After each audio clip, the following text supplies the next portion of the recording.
थोड़ी देर भगवान नाम संकीर्तन कर लीजिए, पश्चात विषय प्रारंभ होगा।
अब आप लोग सावधान हो जाए। सवेर विद्वा में इस वेद की व्याख्या करते हुए अब तक मैंने आप लोगों को ये बताया कि विश्व का प्रत्येक जीव ईश्वर का अंश है और ईश्वर एवं आनंद दोनों पर्यायवाची शब्द है। अतएव विश्व का प्रत्येक जीव आनंद का अंश हुआ और क्योंकि प्रत्येक अंश अपने अंशी से ही स्वभावतः प्यार करता है, अतएव विश्व का प्रत्येक जीव अपने अंशी स्वरूप को आनंद से ही प्यार करता है, अर्थात भगवान से ही प्यार करता है। और क्योंकि प्रत्येक जीव अनादि है, अतएव विश्व का प्रत्येक जीव अनादिकाल से आनंद प्राप्ति के हेतु ही प्रयत्न कर रहा है। और क्योंकि विश्व का प्रत्येक जीव प्रतिक्षण कर्मशील है, कोई जीव एक क्षण को भी अकर्मा नहीं रह सकता, अतएव विश्व का प्रत्येक जीव अनादिकाल से प्रतिक्षण एकमात्र आनंद प्राप्ति के हेतु ही प्रयत्नशील है। और इस दृष्टिकोण से विश्व का प्रत्येक जीव स्वभावतः सदा सर्वत्र आस्तिक है। आज इसके आगे चलना है। कल मैंने आपको संकेत में इशारे में ये बताया था, आज का विषय कुछ अटपटा और कुछ विशेष रूप से गंभीर भी कहा जा सकेगा। इसलिए आप लोग बहुत सावधान होकर सुनेंगे, अर्थात जितनी देर हम आपके सामने है आप भी ये समझ लीजिए कि बस मैं ही आपके सामने हूँ और संपूर्ण विश्व जीरो, तभी विषय हृदयंगम हो सकेगा। हाँ, आज आपके सामने यह विषय आ रहा है कि कोई भी जीव अनंत कोटि कल्प तक प्रयत्न करके भी एक क्षण को भी आस्तिक नहीं बन सकता। बहुत भयानक वाक्य है, किंतु बड़ी आसानी से आप समझ जाएंगे, केवल अपनी पूरी शक्ति लगाएंगे, समझने की पूरी शक्ति।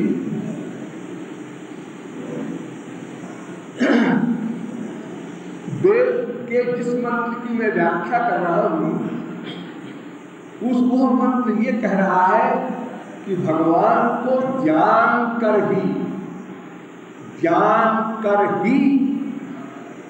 ही शब्द लगाया और ही लगाने के बाद भी तृप्ति नहीं हुई और आगे फिर लिख दिया नान्यतम था विद्यते जनाय, और कोई मार्ग नहीं है। जब ही कह दिया तो फिर ये लिखने की क्या आवश्यकता थी? अन्य कोई उपाय नहीं है। उस ईश्वर को जान कर ही इस माया से कोई जीव उत्तीर्ण हो सकता।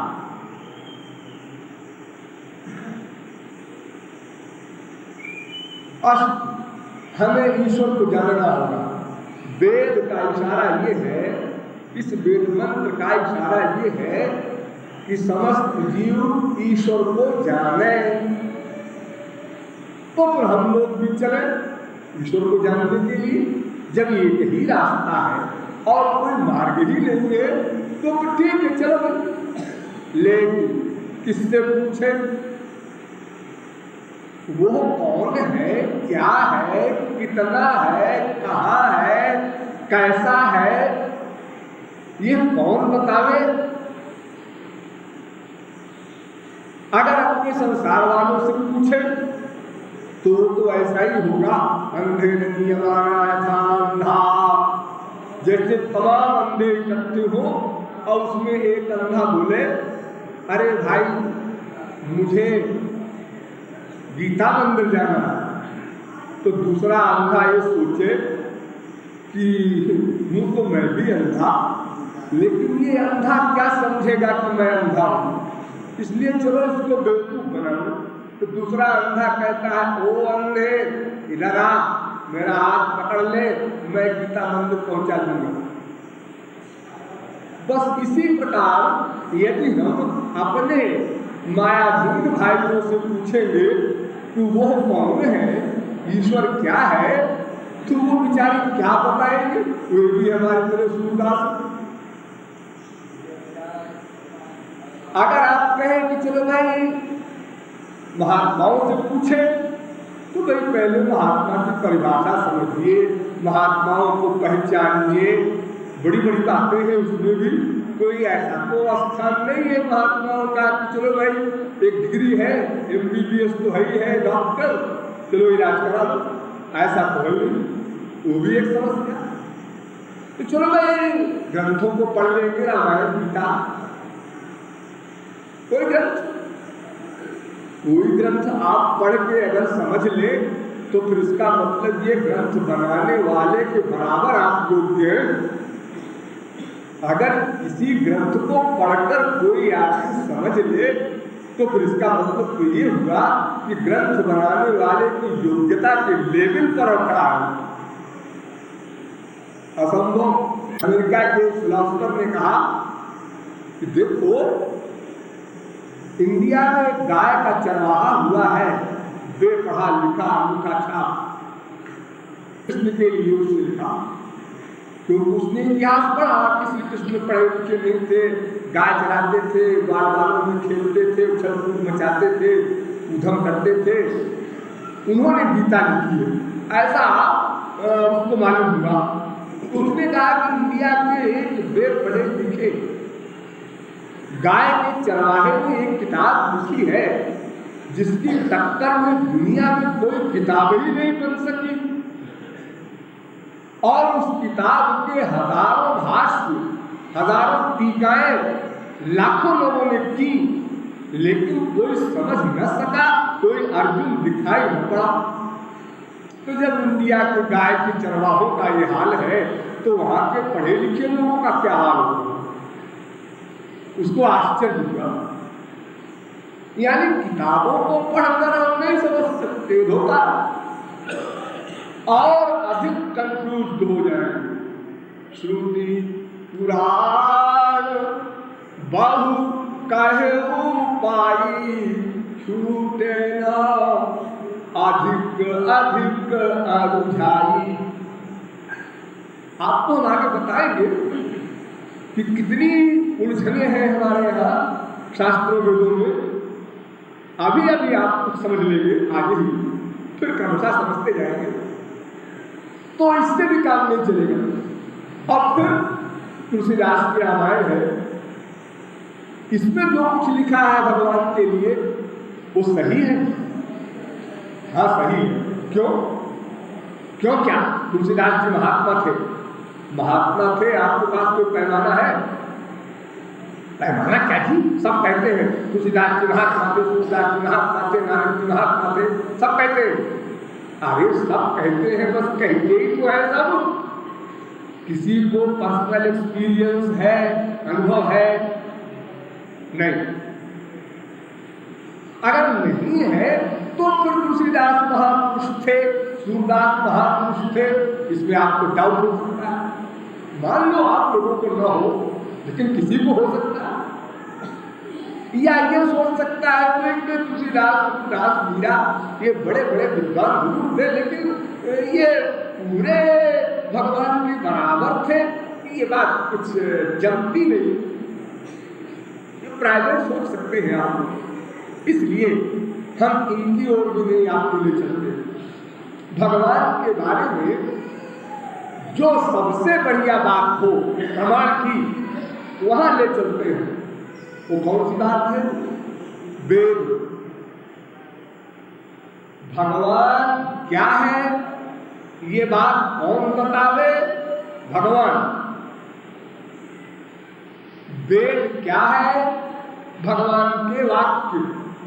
तो भगवान ने भगवान के लिए क्या कहा है, ये सबसे पक्का प्रमाण होगा, कोई डाउट नहीं, कोई शंका नहीं।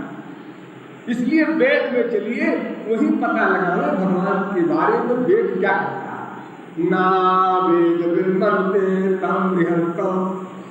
वेद में भगवान ने एक मंत्र ये भी रख दिया, क्या? जो वेद नहीं जानता वो भगवान को नहीं जान सकता। लोग इतनी बड़ी शब्द, ना वेद विमर्ते तम बृहंतम, ठीक है, कॉमन सेंस से भी हम सोच सकते हैं, हाँ भाई किसी आदमी के बारे में सही सही बात तो आदमी ही बता सकता है, दूसरा आदमी तो हो सकता है पूरी बात न बता सके, सही कुछ आइडिया हो, कुछ अपना अक्कल पच्चू हिसाब हो। तो भगवान के बारे में भगवान से ही तो न पूछा जाए, आप ही बताइए आप क्या है, कौन है, कैसे है, क्या। लेकिन एक झगड़ा आ गया बीच में, इसको भी निपटाते चलिए साथ साथ। क्या झगड़ा? कुछ लोग कहते हैं भगवान ने वेद नहीं बनाए। क्या मतलब? कुछ लोग कहते हैं कि वेद ऐसी किताब है जिसको किसी ने लिखा नहीं, किसी ने रचा नहीं, किसी ने बनाया नहीं। यह वेद अपौरुषेय है। पूरी बुद्धि लगाए रहिएगा। आज हम बार बार आपसे निवेदन कर रहे हैं, वेद अपौरुषेय है, अर्थात किसी पुरुष ने नहीं बनाया, नित्य है। जैसे भगवान नित्य है ऐसे ही वेद नित्य है। और कुछ लोग कहते हैं नहीं नहीं, नित्य तो है लेकिन ऐसे नित्य नहीं है कि कहीं से टपक पड़े। फिर ऋषियों ने प्रकट किया, ब्रह्मा ने प्रकट किया, फिर उसके बाद तमाम ऋषियों ने, जिनका वेदों में वर्णन है, उन लोगों ने प्रकट किया। ये कई प्रकार के मत हमारे यहाँ आचार्यों में फैले हुए हैं। थोड़ा समाधान इसका करके चलिए। मीमांसा दर्शन ने बड़ी लंबी चौड़ी रिसर्च की इसकी। जैमिनी आचार्य हुए हैं जिन्होंने मीमांसा शास्त्र लिखा है। उनके शास्त्र पर शबर स्वामी ने भाष्य किया है और उनके उस मीमांसा दर्शन पर कुमारिल भट्ट ने वार्तिक किया है। बहुत डिटेल, लंबा चौड़ा वो ग्रंथ प्राप्त है हमारे देश में।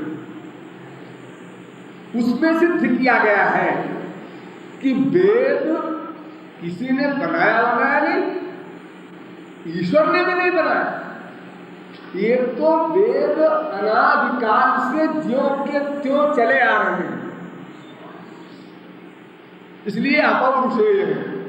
और तर्क ये दिया जैमिनी वगैरह ने देखो जी, अगर आप कहते हैं कि ऋषियों ने वेद को बनाया, तो ऋषियों ने तो वेद के द्वारा लाभ लिया और वेद का प्रचार किया।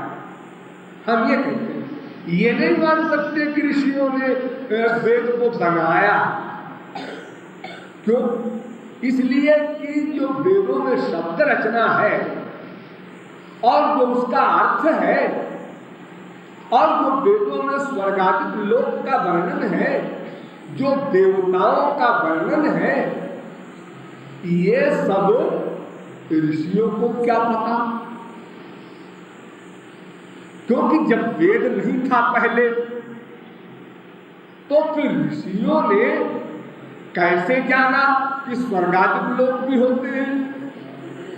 क्योंकि स्वर्गादिक लोक की अनुभूति तो ऋषियों को हुई वेद के द्वारा साधना तपश्चर्या करने के बाद।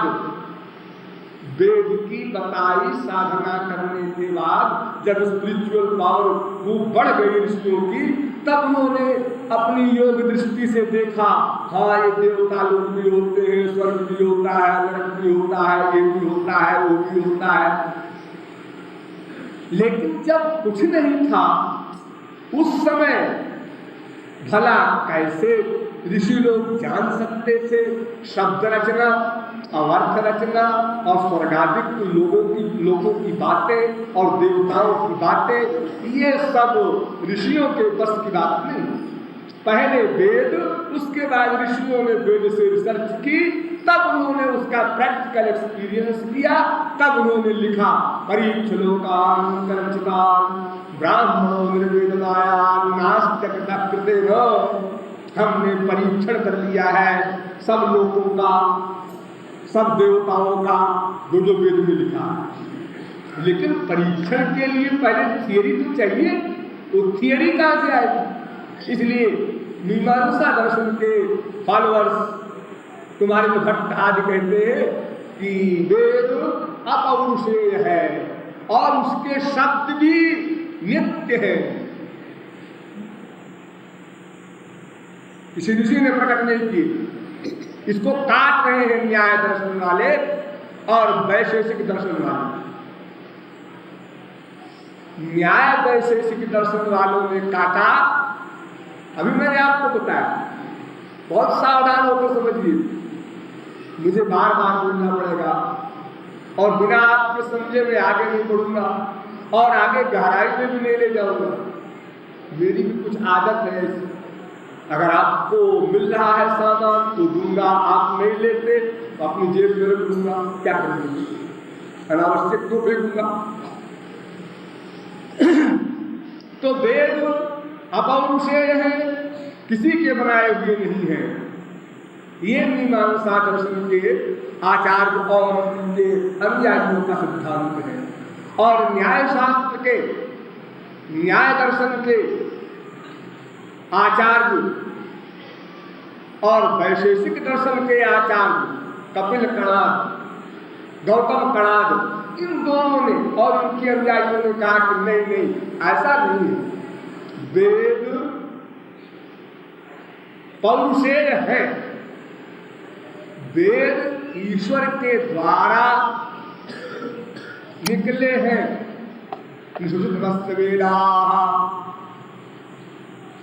भगवान की श्वास से निकले हैं, या की सहज श्वास श्रुतिचारी, उनके सहज श्वास। और ये जो कहते हैं मीमांसा वाले कि जैसे सृष्टि सदा से चली आ रही है और जैसे भगवान सदा से चला आ रहा है, ऐसे ही वेद सदा से चला आ रहा है, ये गलत। क्यों?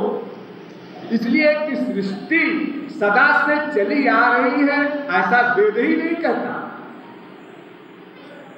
सृष्टि सदा से नहीं चली आ रही है, ये मीमांसा दर्शन का कहना कि न कदाचिदनादृशम जगत, अर्थात यह संसार कभी नहीं था, ऐसा नहीं था, सदा से था, ये कहना लगा।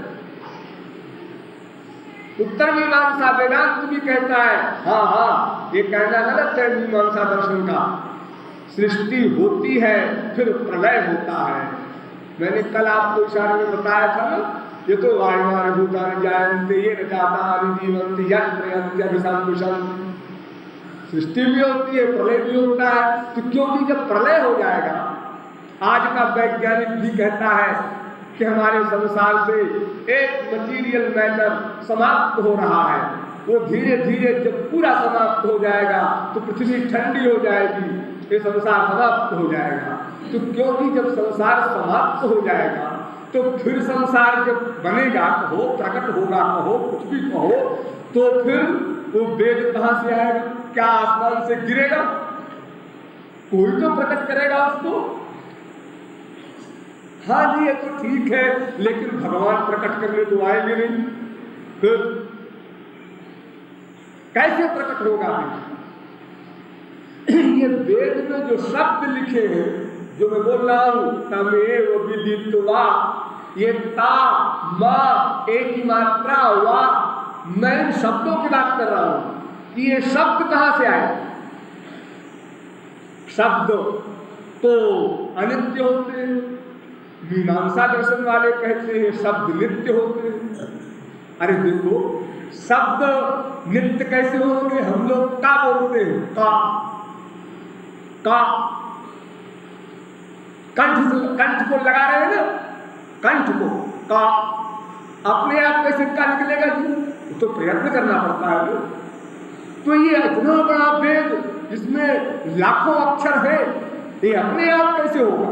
इसको तो कोई प्रकट करेगा, कोई बोलेगा।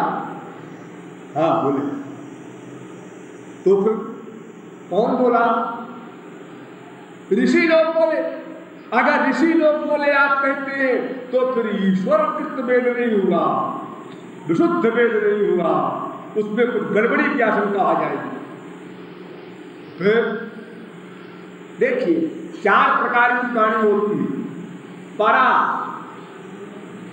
पश्यन्ती, मध्यमा, वैखरी। तो परा वाणी तो केवल आत्मा तक लिमिटेड है, और पश्यन्ती वाणी में शब्द और अर्थ दोनों एक है, लेकिन मन से भी संबंध नहीं इसका। मध्यमा वाणी में शब्द और अर्थ पृथक पृथक है, लेकिन मन से ही संबंध है, इंद्रियों से नहीं। और वैखरी वाणी में 2 भेद है, एक उपांशु जो आप बहुत धीरे धीरे बोलते हैं कान में, और एक उच्चई जैसा मैं बोल रहा हूं। ये 2 वैखरी वाणी है। तो ये वेद जो है, ये तो वैखरी वाणी में है, शास्त्र वैखरी वाणी में है, पुराण वैखरी वाणी में है। ये तो कथा कथा आप लोग बोलते हैं, ये सब वैखरी वाणी। तो भगवान ने जो वेद ऋषियों को दिया, वो वैखरी वाणी में तो दे नहीं सकते, फिर किसमें दिया? कैसे दिया? वो जो शब्द हमको आज मिल रहे हैं वेद के, झगड़ा इसका है। सेंस तो ठीक है, सेंस जो कुछ उन्होंने दिया, लेकिन शब्द की बात हो रही है। तो देखो, परावाणी और पश्यन्ती वाणी में स्वातंत्र नहीं है पुरुष को, लेकिन मध्यमा वाणी में स्वातंत्र है, और वैखरी वाणी में भाई है, जो हम सब लोग भूल रहे। तो भगवान ने पश्यन्ती और मध्यमा वाणी में उन ऋषियों को उस अनादि वेद का बोध कराया, और वो बोध पाकर ऋषियों ने वैखरी वाणी में फिर वेद को प्रकट किया। जैसे ब्रह्मा ने या ऋषियों जो वेदों को प्रकट किया, इन मंत्रों को, इन शब्दों के उच्चारण के साथ वो वैखरी वाणी में किया। तो झगड़ा कोई अधिक नहीं है।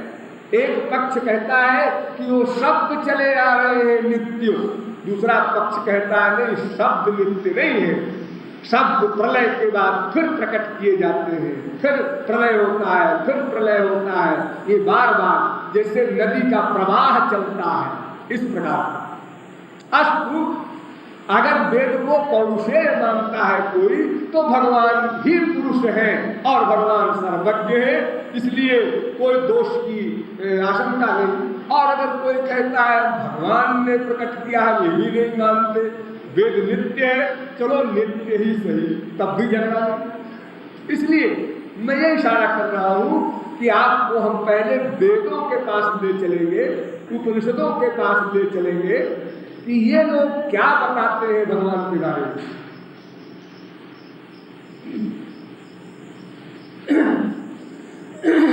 यस्यामतं तस्य मतं यस्य न वेदसः अविज्ञातं विजानताम् विज्ञातोमविजानताम्।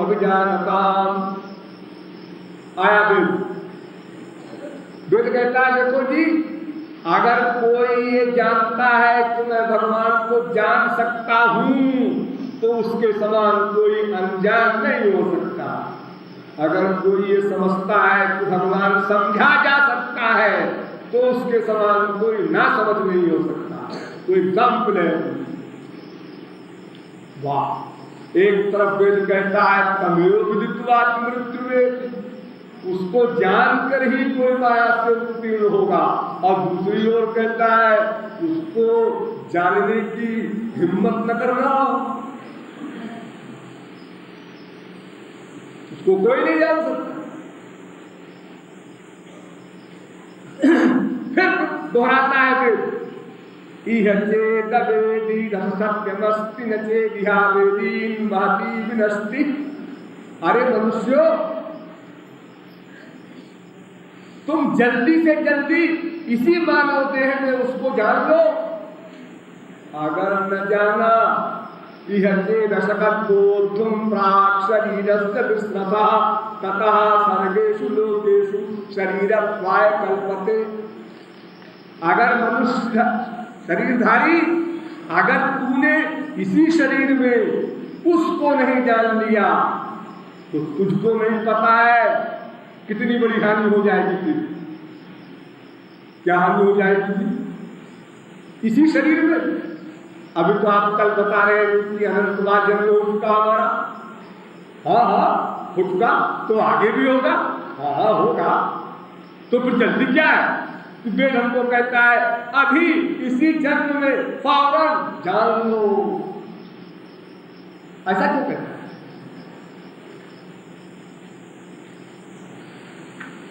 देखिए, ये पॉइंट मैं बोलने जा रहा हूं, यही एक ऐसा पॉइंट है जहां हम लोग गड़बड़ कर रहे हैं, इसलिए सारा स्पिरिचुअल राज्य हमारा नष्ट हो रहा है। ये वेद मंत्र कहता है इसी जन्म में फौरन अभी उसको जान लो, वरना बहुत बड़ी हानि हो जाएगी। ऐसा क्यों कहता है? मनुष्य से कहता है। अच्छा, तो इसका मतलब मनुष्य शरीर में कोई विशेषता होगी? मनुष्य शरीर में कोई विशेषता है? 84 लाख प्रकार के शरीर है। अरे हजारों तो आप देखते ही हो, अनेक रंग रंग के, अनेक ढंग ढंग के शरीर। कोई जलचर, कोई भूचर, कोई खेचर, कोई स्वेदज, कोई अंडज, कोई उद्भिद, कोई जरायुज, अनेक प्रकार। इन सब शरीरों में मनुष्य देह के लिए इशारा को कर रहा है। देखिए, संपूर्ण संसार को हम 3 दर्जों में बांटे, 3 कक्षाओं में। एक तो जड़ जीव, और एक मनुष्येतर चेतन जीव, और एक मनुष्य। जड़ जीव माने तमाम जो वृक्ष लता देखते हैं, ये भी सब जीव है हमारी तरह, छोटे नहीं, कम नहीं, हम ही लोग हैं। हो सकता है मानव देह ये समाप्त होने के बाद फिर हम वृक्ष बन जाए, अभी तो हम लोग सोचते ही नहीं है वृक्ष, हम वृक्ष बनेंगे। तो वृक्ष क्यों बनेंगे जी? तो कोई आपके हाथ की बात है क्या? ये तो कर्म के हिसाब से चलना पड़ेगा ना। आप अगर वार्षिक परीक्षा की कॉपी में राम राम लिख करके आए तो क्या आप आशा करते हैं कि आप टॉप करेंगे? जब क्वेश्चन का आंसर आपने नहीं लिखा है तो फिर आप कैसे आशा करते हैं कि मानव देह का तो रिजर्वेशन हो चुका? ऐसे कैसे हो चुका? तो देखो, जड़ जीवों का भोक्ता चेतन जीव है। देखो, पशु पक्षी वृक्षादिकों को आहार बनाते हैं, तो जड़ जीव भोग्य हो गए और चेतन जीव भोक्ता हो गए। और मनुष्य ऐसा चैतन्य है जो और चैतन्य जीवों को भी प्लस जड़ जीवों को भी भोग्य बनाता है। शेर को भी कठेरे में बंद करके उसके द्वारा रुपया कमाता है। तो मनुष्य सर्वोपरि है ज्ञान में। हाँ जी, आहार निद्रा भय मैथुनानि सामान्य पशुभिर्नराणाम्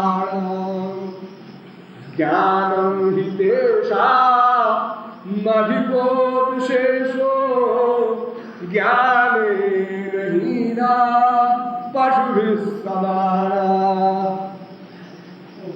और सब चीजें तो मनुष्य की पशुओं से मिलती जुलती है, ऐसा कह रहा है ये श्लोक।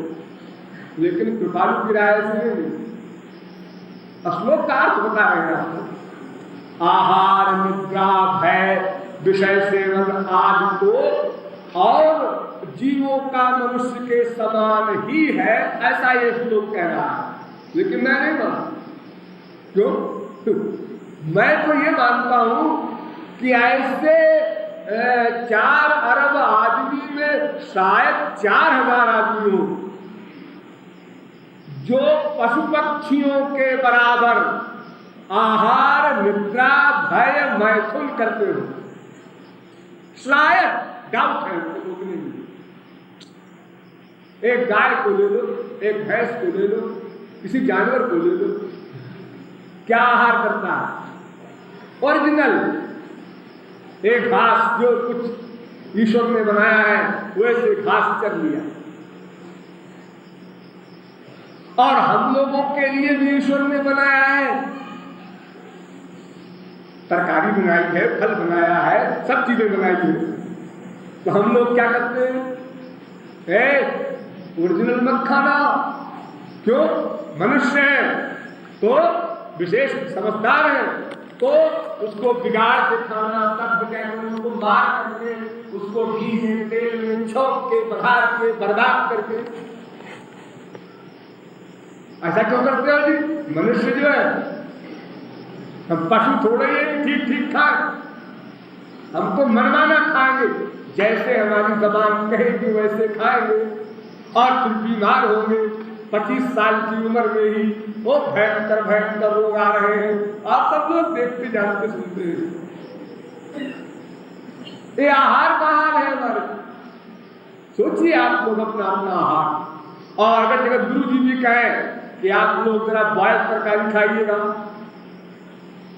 तो महाराज जी हम गृहस्थी हैं, जरा आप हमारे लोग को ध्यान दे के बोला कीजिए, तो क्या हम मर जाए बॉयल तरकारी खा के?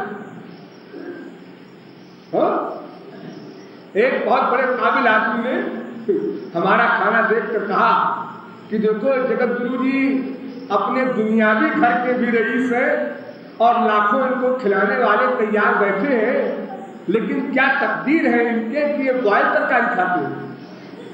इनके भाग्य में नहीं लिखा था। हलवा पूरी तमाम बाबा लोग खाते हैं, खटाई मिठाई मिर्चा तमाम नाटक। तो हम लोग मनुष्य हैं, इस मनुष्य होने का एडवांटेज देखो हमारा कितना दुरुपयोग कर रहे हैं, आहार को बिगाड़ कर खा रहे हैं।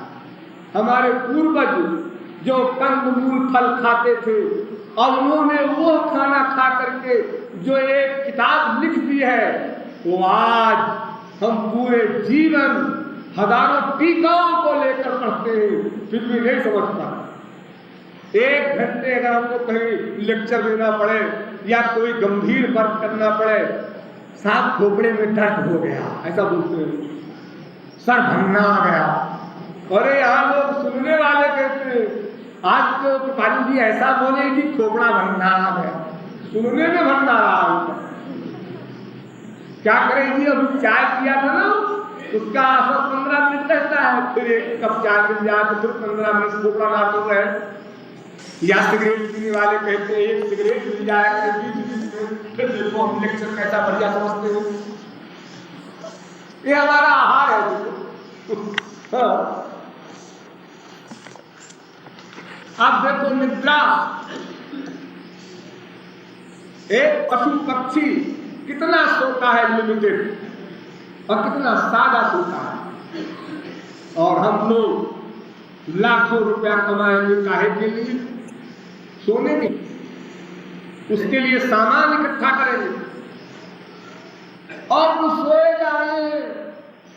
क्या घंटे सोते हैं आप? महाराज जी हमारा कोई नियम थोड़े है, 8 बजे सोते हैं, कभी 9 बजे, कभी 10 बजे, कभी 12 बजे, कभी गप्पे होने लगी तो महाराज जी 4 बज जाते हैं। बड़े विभोर है अपनी समझदारी। अरे आप तो मनुष्य हैं जी, आप तो अकल रखते हैं ना, सोने का कोई नियम होना चाहिए, कोई शरीर के लिए आवश्यक समय होगा सोने का। मैं ये चक्कर में नहीं पड़ता, मैं तो आजाद तबीयत हूँ, जैसा मन कहा वैसा कर लिया। देखो, और भय देखो, भय, अंधेरी रात है उधर से मत जाना, अंधेरी रात है उधर से मत जाना। करोड़पति है क्या? नहीं। लखपति है? नहीं। चपरासी है? फिर क्या बात है? अरे साइकिल से जा रहा है, कोई साइकिल छीन ले तो। देखो हर समय एक गरीब को भी डर हो रहा है, अरे गाय भैंस पक्षी रात दिन अंधेरा उजाला करेंगे घूम रहा है, हमारे पास कुछ ही नहीं, क्या डर है, तो हम क्या ले लेंगे। तो कितना निर्भय। और विषय भोग, 1 साल में 1 बार विषय भोग करता है। ये भैंस है, गाय है, जानवर है। आप लोग अपना अपना हृदय देखिए, एक इंद्रिय के विषय भोग के लिए हम लोग कितना सामान इकट्ठा करते हैं, कितनी हरकतें गलत कर करके। शरीर बिगाड़ा, मन बिगाड़ा, बुद्धि बिगाड़ा, आत्मा बिगाड़ा, और हम ये कहलाने के लिए तैयार है मनुष्य है कि कोई पशु छोड़ेंगे। अरे पशु तो नहीं हो, लेकिन पशु से नीचे हो गए हैं। नीचे कैसे हो गए? अच्छा बोलो, पशु बोल सकता है? मैं बोलता हूं। अरे बोलने से काम नहीं चलेगा, प्रैक्टिकल लाइफ की बात करो। इसलिए मैं कह रहा हूं कि मेरी राय में तो ये श्लोक कम ठीक है, क्योंकि पशु पक्षी तो हमसे बहुत बातों में बहुत आगे हैं, हम तो उनसे भी चले गए नीचे, इतने बिगड़ गए। आप लोगों ने सुना होगा अमेरिका में 1/4 आदमी 25% लोग नींद की गोली खाकर ही सो सकते हैं, जो पैसे वाले हैं। हमारी इंडिया वाले तो फुटपाथ पर खर्राटे मारते हैं, पेड़ के नीचे भी ठाट से सोते हैं निकाले। बताओ, ये अरबों की संपत्ति इकट्ठा किया किस लिए? अजय तो चैन से सोएंगे। अरे नींद आराम हो गई तुम्हारी तो क्या चैन से सोओगे? गोली खा खा करके, पॉइजन खा खा के नींद आती। हाँ, तो इसलिए मानव देह में सबसे प्रमुख बात ज्ञान है। इसलिए वेद कहता है इस शरीर से तुरंत जानो उसको, तुम जान सकते हो। देखिए,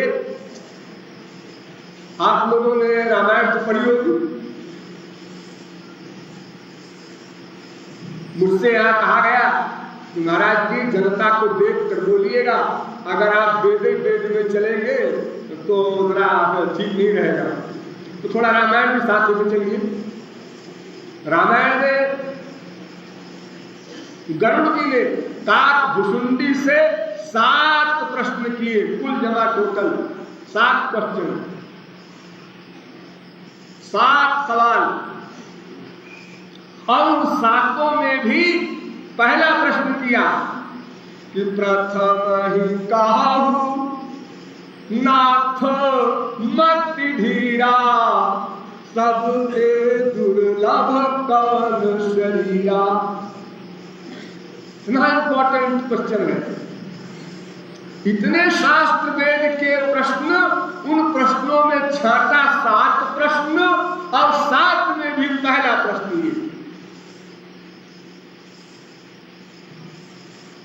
उसका उत्तर दिया नरतनु सम नहीं कावन्यु देहि,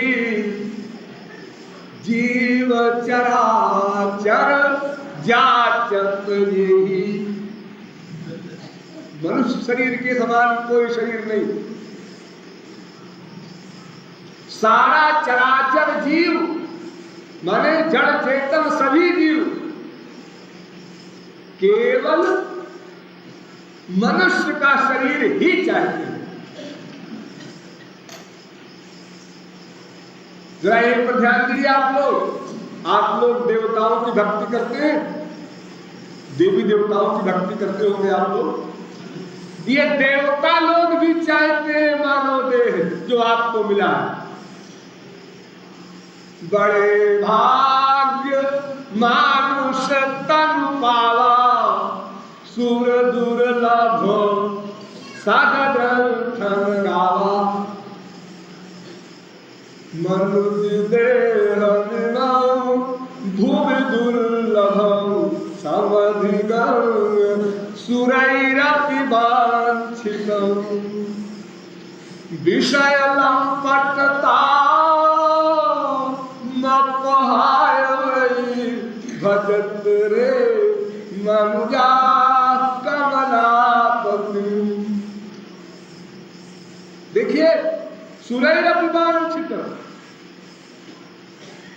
देवता भी चाहते हैं सूर दुर्लभ हो, और हम लोग देवताओं की भक्ति करते हैं। और जब बात करता है तो चिट्ठी लिखते, मेरे पूज्य पिताजी का स्वर्गवास हो गया, और स्वर्ग में रहने वाले हमारा देह चाहे। तो क्या मनुष्य शरीर स्वर्ग के देवताओं के शरीर से भी अधिक इंपॉर्टेंट है? जी हाँ। देहमाद्यम सुलभम सुदुर्लभम, प्लवम सुकल्पम गुरु कर्णधारम, मयानुकूलेन नभस्वितेरितनु पुमान् भवाब्धिं न तरे स आत्मा। क्या मतलब? इसका ठीक अनुवाद रामायण में दिया है। रामायण जो बोल दी, नरतनु भव बारिधि कहु बेरो, सन्मुख मरुत अनुग्रह मेरो। अकारण धार सद्गुरु दृढ़ नावा, दुर्लभ सार सुलभ कर पावा। जो न तरे भव सागर, नर समाज यस पाई, शोक निंदक मंदमति आत्महन गतिया। उस भागवत के श्लोक का ये अक्षर अक्षर अनुवाद है रामायण। हाँ, तो मैं ये आपसे बता रहा हूं कि देवता लोग क्यों चाहते हैं हम लोगों का शरीर। अब कोई तो कारण होगा, तो भी क्या कारण है? देवता भी चाहते, और देवता ही नहीं चाहते, सब चाहते। देखिए, जो मैंने प्रश्न का उत्तर आपको बताया था काकभूमि के द्वारा, उसके नीचे जरा पढ़िए। नारद सम नहीं कावनि उदेही, जीव चराचर जा चक्र देही। तो गरुड़ जी को आश्चर्य हुआ कि बड़े बड़े देवताओं का शरीर तो दिव्य शरीर होता है, अगर एक देवता यहाँ खड़ा हो जाए और उसके शरीर की खुशबू यहाँ फैल जाए, जितने आप लोग बैठे सब मर जाए या तो बेहोश हो जाए। इतना आनंद है उनके शरीर की खुशबू में। और वे लोग भी चाहते हैं मनुष्य का शरीर। आश्चर्य है ऐसे गंदे शरीर को कि अगर आजकल आप नहा कर गुसल खाने से बाहर निकले तो निकलते निकलते पसीना निकलने लगे। यदि नहाया, तौलिया से पूछा और तौलिया से पूछ के कपड़ा पहना, तो तौलिया से पूछने में और कपड़ा पहनने में जो कष्ट हुआ, परिश्रम पड़ा, उससे फिर पसीना निकला। गुसल खाने से ही शुरू हो गया फिर पसीना। ऐसा गंदा शरीर। प्यार की बात अलग है कि किसी का किसी से प्यार है तो माँ बच्चे के मुख पर अपना मुख रख देती है, पिता अपने बच्चे को चिपटा करके माथा सूंघता है, ये सब अटैचमेंट की बातें हैं। लेकिन क्या पड़ोसी के शरीर के ऊपर आप नाक लगा करके रह सकते हैं 2 मिनट भी? अजीब बदबू आती है। तो उसमें बदबू आती है, स्त्रीपति बाप बेटे में आपको बदबू नहीं आती? वो दिव्य शरीर है क्या उसका? है जी, आनी भी चाहिए लेकिन नहीं आती, कोई कारण होगा है। छोड़िए, विषय आगे आएगा। मैं ये कह रहा हूं कि देवता शरीर जो इतना दिव्य है उसको छोड़कर वो हमारा शरीर चाहते हैं। क्यों? इसका उत्तर दिया। नरक स्वर्ग अपवर्ग निसेनी, ज्ञान विराग भक्ति सुख देनी। नरक, इस शरीर से नरक बढ़िया मिलेगा। वाह! आप लोगों ने कभी इस चौपाई को ध्यान दिया? आप किसी की तारीफ करें, अरे साहब आपका क्या कहना, क्या कहना? अरे साहब आप बड़े इंपॉर्टेंट आदमी हैं। क्या मतलब? बड़े इंपॉर्टेंट हैं, बहुत काबिल हैं, बहुत विशेष स्थान रखते हैं, ये तारीफ किया। और तारीफ में कहा क्या कि आपके समान इस नगर में कोई बेवकूफ नहीं है। कौन सी तारीफ होगी? नरतन सम नहीं कौनी देही, देवता भी चाहते हैं। और उसकी साइंस ये बता रहे हैं कि नरक बढ़िया मिलेगा। ये क्यों कह रहे हैं? इसलिए कि 99% लोग तो इसी एरिया के हैं ना, इसलिए कह रहे हैं अगर मनुष्य देह में रहने वाले ज्ञान का सदुपयोग न किया तो उसका दुरुपयोग भी एवं क्लास का होगा। ध्यान दीजिए। जैसे यो समझिए कि अगर किसी का साइकिल से एक्सीडेंट हो गया तो मामूली चोट आ गई, खरोंच आ गया, अपना फल लगा लिया, स्प्रिट वगैरह थी। अगर कार से एक्सीडेंट हो गया तो फ्रैक्चर तो मामूली बात है, मर जाए तो कोई आवश्यक नहीं। और अगर हवाई जहाज से एक्सीडेंट हो गया तो मरना से हो रही।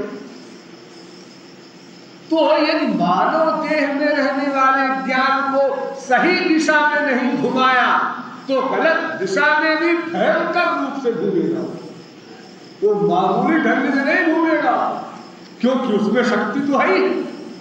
अब एक गधा, अगर एक गधे को 1000 विद्वान शिक्षा दे, चोरी करना सिखाओ, तो एक धोबी वाला गधा भला कैसे चोर बन सकता है? कितना एक्सपर्ट बनेगा? लेकिन एक मनुष्य को अगर चोरी करना सिखाता है एक आदमी तो 6 महीने की ट्रेनिंग बहुत है।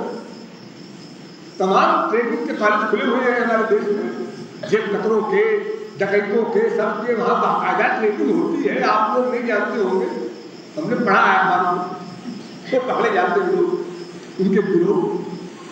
तो देखो, मानव में जो ज्ञान प्रधान है शक्ति, उस शक्ति को अगर सही दिशा में आपने डाइवर्ट नहीं किया तो फिर गलत दिशा में वो जोरदार ढंग से चलेगा।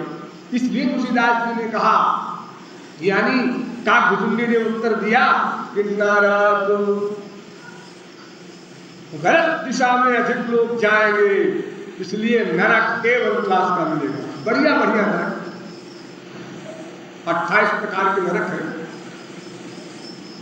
और अगर 1% जो बचे, उसमें भी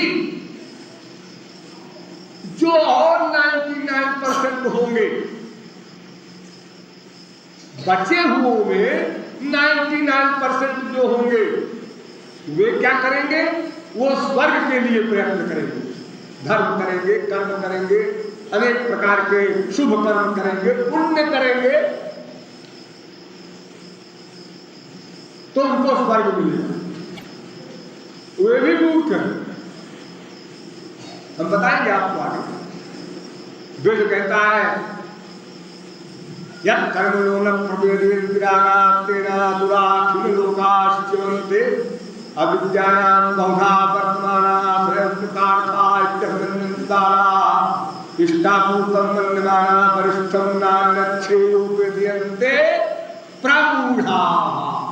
वे लोग घोर मूर्ख हैं जो स्वर्ग के लिए प्रयत्न करते हैं। वेद कह रहा है, मामूली मूर्ख नहीं, प्रमूढ़ा।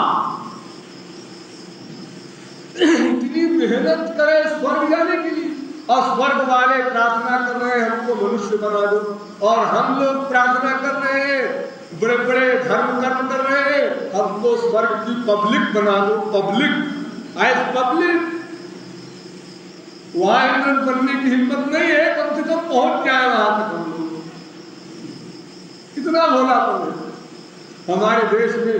99.9% हिंदू लोग जो ईश्वर को मानने वाले, वो चिट्ठियों में लिखते हैं मेरे पूज्य पिताजी का स्वर्गवास हो गया, यानी मेरे पूज्य पिताजी इतने घोर मूर्ख थे कि उनको स्वर्ग मिला। अजी हम तो लिखते थे इसलिए कि बड़ा अच्छा होगा स्वर्ग। हाँ, आश्चर्य है कि भारतवर्ष में रहकर और ब्राह्मण क्षत्रिय वैश्य को भी इतना भी ज्ञान नहीं है स्वर्ग कहाँ है, क्या है, नरक कहाँ है, क्या है, और वहां क्या होता है, क्या है, क्या इंपॉर्टेंस है। तो वो बच्चे हुए में 99% निकल गए जिन्होंने स्वर्ग के लिए प्रयत्न किया, वो भी घोर मूर्ख हैं। तो लेकिन नरक से वे लोग अच्छे हैं, नरक से वे लोग अच्छे हैं, इसलिए कहा नरक स्वर्ग। अब बाकी बचे हुओं में इन्हें गिने जो बचे, वे स्वर्ग को भी लात मार दिए और मोक्ष की ओर आगे बढ़े। मोक्ष के लिए, अर्थात तमेव विदित्वात् मृत्युमेति, इस वेद मंत्र पर उन लोगों ने हाथ लगाई। अरे भाई, हमको तो माया से उत्तीर्ण होना है, स्वर्ग नहीं जाना। स्वर्ग को हम अनंत बार हो आए, स्वर्ग को हम अनंत बार हो आए, ऐसा सिद्धांत है। क्योंकि अनंत जन्म बीत गए हमको इस भवाटवी में चक्कर लगाते लगाते, अनंत बार स्वर्ग हो जाए, 1-2 साल नहीं, वहां सुख नहीं। इसलिए आगे मोक्ष का वर्णन किया, नरक स्वर्ग अपवर्ग निसेनी, ज्ञान विराग भक्ति सुख देनी। और मोक्ष को भी जो लात मारने वाले गिने कोई दिग्गज धुरंधर बहादुर निकलेंगे या निकलते हैं, वे और एक बड़ी चीज पाते हैं, भक्ति, जिसको मैंने कल इशारा किया था। आनंद प्राप्ति को लक्ष्य बनाना है, मोक्ष को नहीं बनाना है, दुख निवृत्ति को लक्ष्य नहीं बनाना है, क्योंकि आनंद प्राप्ति से दुख निवृत्ति तो ऑटोमेटिक हो ही जाएगी। उसके लिए प्रयत्न करने की क्या आवश्यकता है? इसका डिटेल आगे आएगा। हम बहुत से विषय छोड़ते जा रहे हैं, संक्षेप में बोलते जा रहे हैं। वो उसका अवसर पर वो विषय सामने आगे आता जाएगा, और जब लेक्चर मेरा पूरा समाप्त हो जाएगा तब हम आप लोगों से कहेंगे कि अब आप लोग कोई प्रश्न बनाकर हमारे पास आइए और समझिए। और अगर अभी आप कोई बात पूरी जान लेना चाहेंगे तो फिर इसका मतलब ये है कि और सब बात छोड़कर मैं उसी को बोलूंगा 20-25 घंटे। हाँ, ये फिलॉसफी का सब्जेक्ट तो ज्योमेट्री सरीखा है। जब तक पहली प्रॉब्लम हल नहीं कर लेंगे अगली हल नहीं होगी। इसमें लिंक है, क्रम है। तो मानव देह, नरक, उससे ऊंचा स्वर्ग, उससे ऊंचा मोक्ष, उससे ऊंची भक्ति, ये 4 में डिवाइड कर दिया। बुरा कर्म करोगे पुण्येन पुण्यलोकम नेत पापेन पापमुहाभ्याम मनुष्यलोकम, वेद कहता है। बुरा कर्म करोगे नरक मिलेगा, अच्छा कर्म करोगे स्वर्ग मिलेगा, अच्छा बुरा दोनों न करोगे मोक्ष मिलेगा, अच्छा बुरा प्लस मोक्ष तीनों को लात मार दोगे तो वो भक्ति परमानंद मिलेगा। क्रमशः एक से पूछा। तो मानव देह का इतना सारा फल है और मानव देह से ही ये सब मिलेगा, देवताओं को नहीं मिलेगा, ये आपने कैसे कहा? वो पॉइंट छूटा जा रहा है। हाँ, उसको समझ लीजिए। देखिए, देवता लोग क्या करते हैं? कुछ नहीं। क्या मतलब करते नहीं कुछ। हाँ, फिर क्या करते नहीं और क्या करते? अरे कुछ तो करते होंगे, अच्छा करेंगे, बुरा करेंगे, कुछ तो करेंगे ना। देवता ना अच्छा करते हैं ना बुरा करते हैं, वहां करना वरना है ही नहीं। फिर वहां क्या है? वहां भोगना है।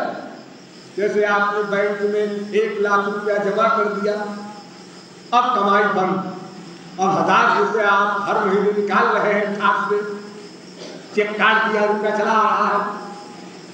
जब 1 लाख समाप्त हो गया आपका बैंक से, और फिर आप बैंक में गए और रुपया मांगने लगे, तो बैंक वाला कहता है ऐसे ढीला है साहब, आपकी कॉपी में कुछ नहीं है। क्या कुछ नहीं है? 1 लाख जमा किया था। अरे तो हिसाब ले लो बाबा, किया था तो क्या करोगे? तो सब खत्म हो गया। हाँ, अब कुछ नहीं मिलेगा ना, तो अब मैं फटीचर हो गया। हाँ बिल्कुल हो गया। तो हम लोग जो यहाँ पुण्य करते हैं, धर्म करते हैं, उसका फल स्वर्ग मिलता है कुछ दिन के लिए। 1 दिन को, 1 साल को, 10 साल को, 1 लाख साल को, चलो पुण्य की लिमिट के अनुसार।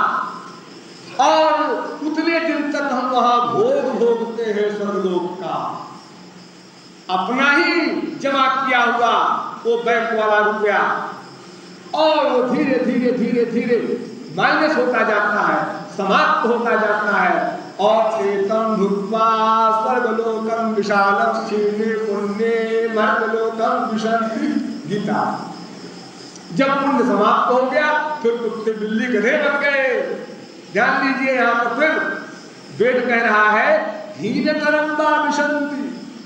ये स्वर्ग से उतरने के बाद मानव देह नहीं मिलेगा और हीन योनियों में पटक दिए जाएंगे, कुत्ते बिल्ली गधे की योनियों। अभी तो आप स्वर्ग में थे, जी हाँ, आप कहाँ जा रहे हैं? धोबी गधा बनने जा रहे हैं। इतने डाउन हो गए आप? जी हाँ, डाउन तो पहले भी थे, लेकिन वो जरा घर बंद कर लिया था ना, उसी को भोगने गए कुछ दिन के लिए।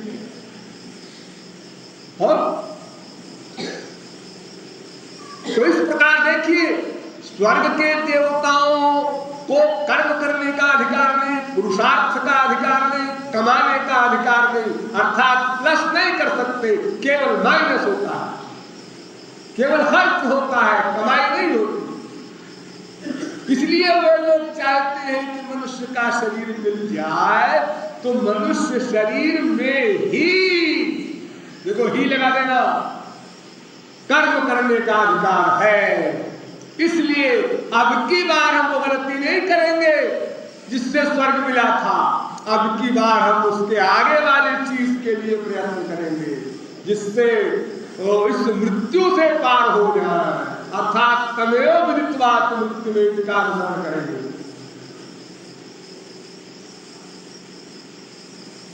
अब आप समझ गए होंगे कि मनुष्य देह का जो बहुत अधिक महत्व है, सबसे अधिक वो यही है कि हमारे अंदर कर्म करने का जो अधिकार है और उस ज्ञान शक्ति के साथ साथ वो किसी को नहीं, देवताओं को नहीं। इसलिए मानव देह पाकर वेद कहता है तुरंत ईश्वर को जानो, जल्दी जानो, अभी जानो। अच्छा भाई ठीक है, चलो मान लेते हैं आपकी बात, लेकिन अभी तो ऐसा है कि मैं हुए कितने साल का हूं, 25 साल की मेरी उम्र ही। अच्छा चलो मैं 40 का हो गया, अब आप रिटायर तो हो गए, हाँ का रिटायर हो गए, तो तब तो आप ईश्वर की ओर ही चलिए। अजी महाराज जी अभी तो ऐसा है गृहस्थी हमारी बड़ी कच्ची है। कच्ची है क्या मतलब बेटा अभी जरा व्यापार में पक्का नहीं हुआ, बच्चा है तो फिर मैं दुकान पर बैठूंगा, मैं भी हेल्प करूंगा, मैं भी सर्विस से बहुत ढूंढ रहा हूँ, रिटायर होने के बाद सर्विस करूंगा। तो क्यों जी क्या ऐसा भी कोई समय तुम्हारे जीवन में आएगा कि तुम्हारा बेटा तुम्हारे बराबर हो जाएगा या तुम्हारा बाप हो जाएगा? वो तो हमेशा बेटा रहेगा, तुम हमेशा उसको बेवकूफ ही मानोगे चाहे कितने बड़ा काबिल हो जाए। अरे गधा है भी, आपका उम्र ही क्या है उसकी बेचारे की। एक अंगूठा छाप बाप IAS में आ जाने वाले बेटे को कहता है बच्चा है, अभी समझते क्या है, अभी तो बच्चा है, वो हमेशा बच्चा रहेगा तुम्हारा। अभी क्या है,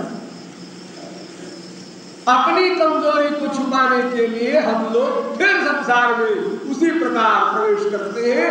वो समय कब आएगा नहीं आता, अनंत जन्म बीत चुके। करेंगे करेंगे करेंगे।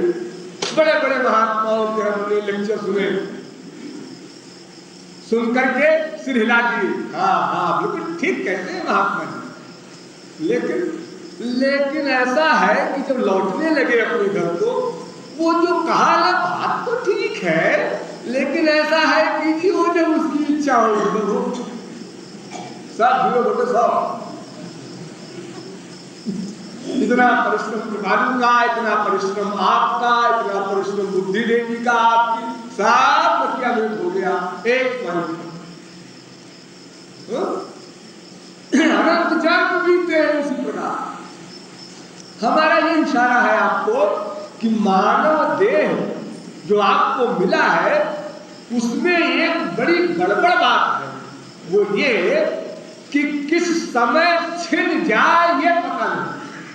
अगर ये गारंटी होती चलो 25 साल तक तो पक्का है, हम नहीं मर सकते, चलो कोई बात नहीं है, 24 साल तक लापरवाही कर लेंगे और 24 साल से 25 साल तक एक साल खूब डट करके तमेव विदित्वा मृत्युमेति की ओर बढ़ जाएंगे। नो, पैदा होते ही मर गया। वहां से लेकर के हम लोग देख रहे हैं, ये कोई किताब की बात नहीं, शास्त्र में लिखा कि युधिष्ठिर से एक यक्ष ने 60 सवाल किए, 60। उसमें से एक सवाल ये था कि आश्चर्य, संसार में ताज्जुब क्या, आश्चर्य क्या? तो युधिष्ठिर ने उत्तर दिया कि अहन्यहनि भूतानि गच्छन्ति यमालयम्।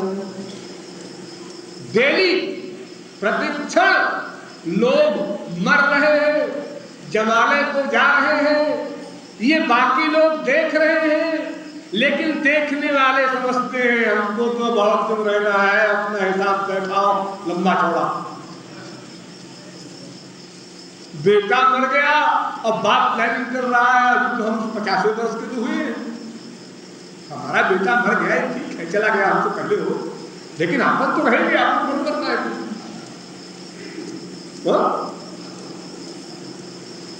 तो ये मानव देह क्षणभंगुर है, इसलिए वेद कहता है तुरंत करो, अगला क्षण मिले न मिले।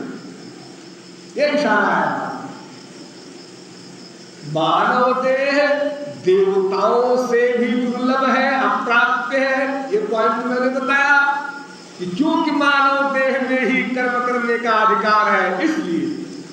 लेकिन मानव देह कब छिन जाए पता नहीं, इसलिए वेद कहता है तुरंत, जल्दी, अभी समझो ईश्वर कौन है, क्या है।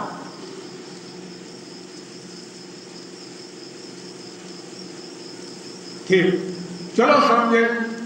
अब जो समझने चले ईश्वर, तो वेद ने कह दिया जो ये समझता है कि ईश्वर समझने की चीज है, उसके समान कोई ना समझ नहीं हो सकता। फिर आगे तो ईश्वर को हम जाने कैसे? आपने गीता पढ़ी हो?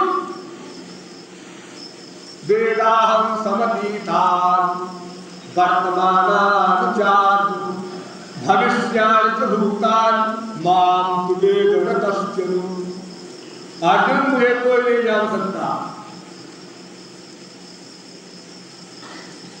कई वेदवतावर जन्मलयोग सरंजत उदगाद ऋषि जन्म देव गणा उभय तरिन्न स्तन्न चात दुभयं न च काल जवा न च तत्प्रतिमत शास्त्र व कृष्ण सहित यदा। वेदव्यास कहते हैं, अरे उसको कौन जानेगा, कैसे जानेगा? क्योंकि सबको उसके बाद में हुए, सृष्टि के बाद, उसको कोई नहीं जान सकता। भागवत के, गीता भी, अरे आप रामायण पढ़ लो, राम स्वरूप तुम्हार वचन यगोचर बुद्धि पर अभिगत कथयपान नीति नीति नित निगम बद। कोई नहीं जान।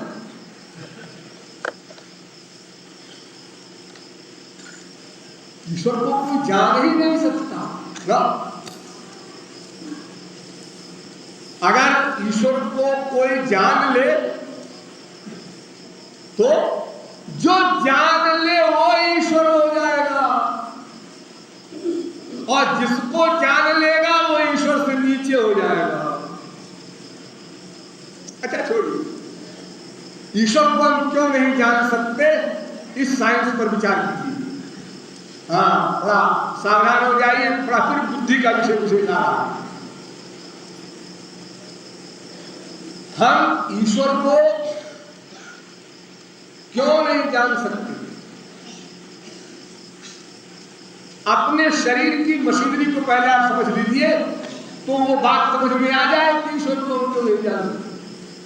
वेद कहता है इंद्रिय ब्रह्मणार्थार्थे दर्श परम मन सत्य परा बुद्धि बुद्धि आत्मा महान परा महता परम तत्व अव्यक्ता पुरुषा परम पुरुषान्न परम किंचित साकाष्ठा सा परागति। वेद कहता है इंद्रियों से परे, इंद्रियों के विषय, उससे परे मन, उससे परे बुद्धि, उससे परे जीव, उससे परे माया, उससे परे ईश्वर। तो बुद्धि से परे है ईश्वर। और आप जानेंगे किससे? बुद्धि तो मैं करे आपके पास, इसलिए वो बात में जाए। इंद्रियान परान याहुंद्रिय परम मनः मन सत्य परा बुद्धि बुद्धे परमस्पुषा। गीता, गीता जी राम अतर्क्य बुद्धि मन वाणी मत हमार आप सुन दयानी। इंद्रिय मन बुद्धि से परे है राम, ओ ब्रह्म, ओ भगवान। इसलिए आप भगवान को नहीं जान सकते।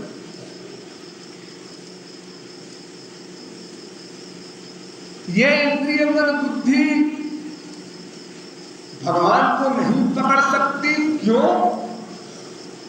और चलो गहराई में, इंद्रिय मन बुद्धि से परे भगवान है, क्यों? आपने कह दिया परे। क्यों परे? कैसे परे? समझाइए लॉजिक से। हाँ समझिए। पहला रीजन, ईश्वर प्रेरक है, इंद्रिय मन बुद्धि प्रेरक है।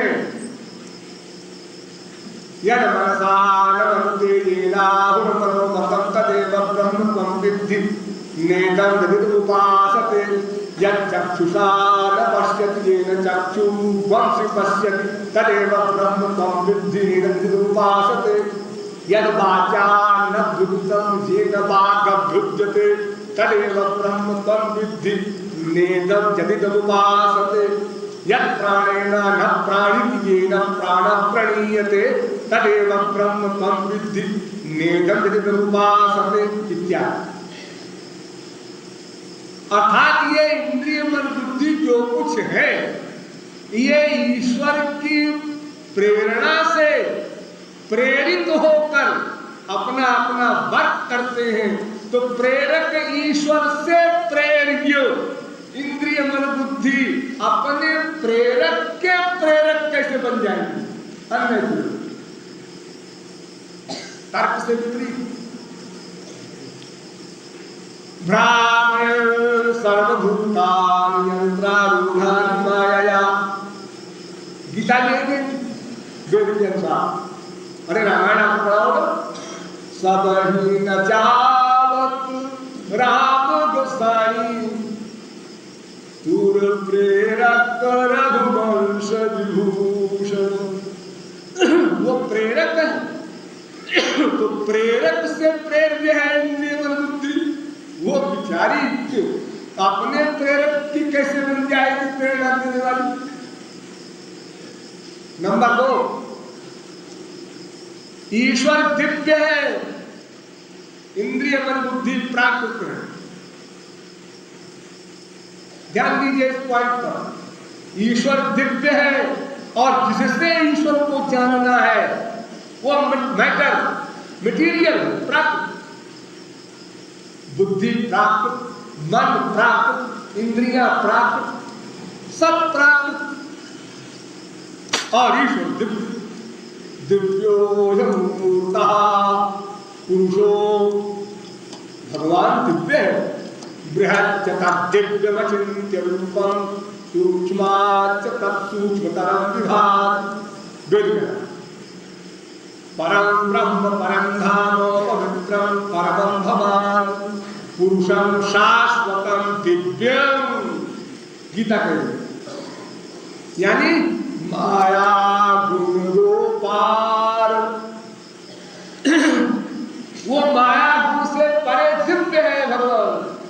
और इंद्रिय मन बुद्धि प्राकृत, तो प्राकृत इंद्रिय मन बुद्धि दिव्य भगवान को अपना सब्जेक्ट कैसे बनाएंगे? देखिए आपकी आंख है, हाँ, ये क्या करती है? ये देखने का किसको देखती है? रूपवान पदार्थ को। लेकिन कैसा रूप हो? मटेरियल, प्राकृत, क्योंकि आंख भी प्राकृत है। तो प्राकृत आंख प्राकृत वस्तु को देखती है, प्राकृत कान प्राकृत शब्द को सुन सकते हैं, प्राकृत नासिका प्राकृत गंध को ले सकती है। तो उसी प्रकार प्राकृत इंद्रिय मन बुद्धि प्राकृत को अपना सब्जेक्ट बना सकती है। दिव्य भगवान को इंद्रिय मन बुद्धि प्राकृत होने के कारण नहीं पकड़ सकते।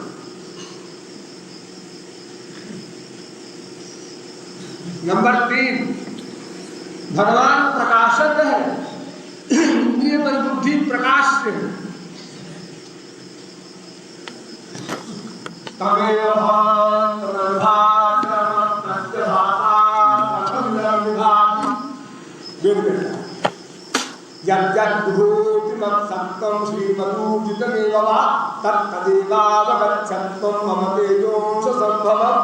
गीता कहती। क्या मतलब?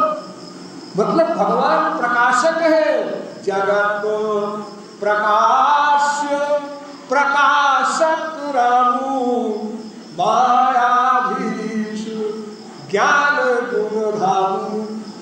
सावकार परम प्रकाशक जोई राम राम अवधपति सोई। वो प्रकाशक है, तो प्रकाशक से प्रकाशित वस्तु अपने प्रकाशक की प्रकाशिका कैसे हो जाएगी? असंभव।